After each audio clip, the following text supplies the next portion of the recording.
We decided to stay and fight the fires. Our background story was such that for us there was no way that we were going to leave our home, having finally got a home after a number of years of a pretty tough time. So we got ourselves as well prepared as we could for it. That was my husband and my 2 sons. So from midnight until 2 o'clock in the morning, we put the sprinklers on, which was the saving grace. It meant there was a thin green strip around the outside of the house, which came up later, and the water was being recycled back through because there was so little water at that stage. Probably the most terrifying experience of it all was that my youngest son and my husband were down here fighting the fire, and I was with them. And one of the things that had happened was that all communication had gone. We're no longer able to use our phones. We weren't able to contact each other. So the power had gone, communication had gone. And our eldest son was up protecting his shed. And my youngest son said, "Mum, maybe you should go up and check on him."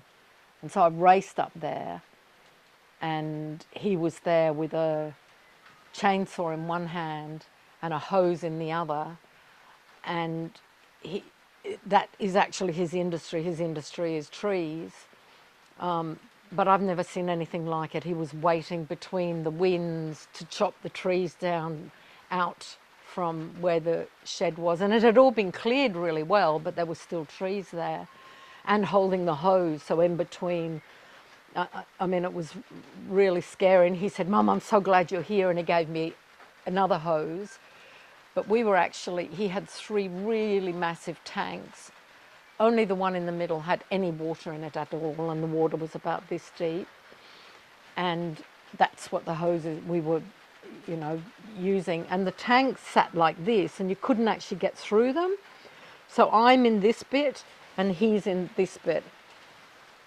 And that's when the fire came from up the hill and the forest, and came right the way in over the top of the tanks. And I remember thinking, if that fire catches on those tanks, this is it. This is the end of us. It was a miracle. The wind took the fire back out into the forest, and it's a bit of a joke, but it is now, but it wasn't at the time. I stood at the edge of where the fire was, and I screamed like you would not believe. I said, "Get the hell out of here! You've got all of that there. You're not having this." And it was a visceral response to this. It was a fire monster. I've actually got photos where you can actually see the fire monster, where it took my youngest son's precious car.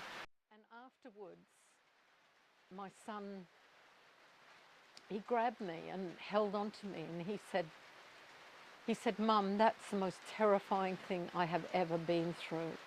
This is a man that scales 40 and 50 metre trees in the worst of conditions. Nothing scares him.